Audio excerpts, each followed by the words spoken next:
Next మన నాన్న అండి, తను పుట్టిన దగ్గర నుంచి 24 గంటల్లో 12 గంటలు మీకోసం కష్టపడుతున్నారండి. నాన్న ఎలాగో చదువుకోలేదు, కానీ తన బిడ్డ మాత్రం బాగా చదువుకోవాలని మీరు ఇక్కడ ప్రశాంతంగా కూర్చున్నారు. కానీ మీ నాన్న ఎక్కడున్నాడో ఒక్కసారి నేర్చుకోండి.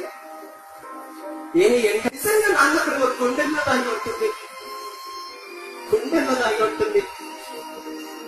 ఏ పండుగ వచ్చినా, దసరా పండుగ వచ్చినా మన ఇండియాలో ఒక పండుగ తర్వాత ఇంకో పండుగ, ఒక పండుగ తర్వాత ఇంకో పండుగ, ప్రతి పండుగ కూడా తన కూతురు నా బిడ్డ హాస్టల్ నుంచి ఇంటికి వస్తుంది, నా బిడ్డకి ఏ డ్రెస్ ఇప్పించాలి అది నీ గురించి ఆలోచిస్తున్నాడు, కానీ నాన్న గురించి ఆలోచించడం ఒక్కసారి ఆలోచించి.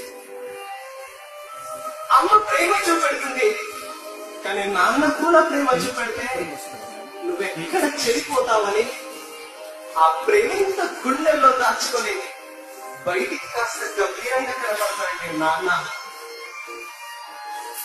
అది గుడిలో పోయిన విగ్రహం పూజించిన పూజారి పాతకు నమస్కారం పెడతాం, కానీ సాక్షాత్ జన్మనిచ్చిన అమ్మ నాన్న కాళ్ళకు మాత్రం నమస్కారం చేయవు.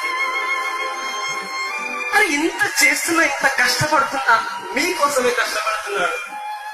ఇంత కష్టపడుతూ మిమ్మల్ని కాలేజీ పంపిస్తుంటే కాలేజీలో వచ్చి నిజంగా మనం ఎంతవరకు చదువుతున్నాం, ఆ నాన్న కోసం ఎంతవరకు చదువుతున్నాం ఒకసారి ఆలోచించండి. అది నాన్న ఎప్పుడూ డబ్బులు అడగడమే. ఎవరో ఫోన్ కొన్నారని మనం ఫోన్ తీసుకుంటాం, మరి నాన్న దగ్గర డబ్బులు. నాన్న నాన్న నాన్న నీ మనసెంత మంచిదో నాన్న, నాన్న నాన్న నాన్న నీ ప్రేమెంత గొప్పదో నాన్న. మేము చిన్ననాటి నుండి నేటి వరకు మేము కోరుకున్నదే కాదనలే. మేము చిన్ననాటి నుండి నేటి వరకు మేము కోరుకున్నదేది. చిన్నప్పుడు నువ్వు అన్నం తినడానికి రాకపోతే సంకలు ఎత్తుకొని నీకు అన్నం తినిపించాడు. వాళ్ళ పెద్ద ఆకలేసిందమ్మా, ఆకలేసిందా అన్న అంటే కనీసం అన్నం పెట్టిన రోజులో ఈరోజు మనం ఉన్నాం.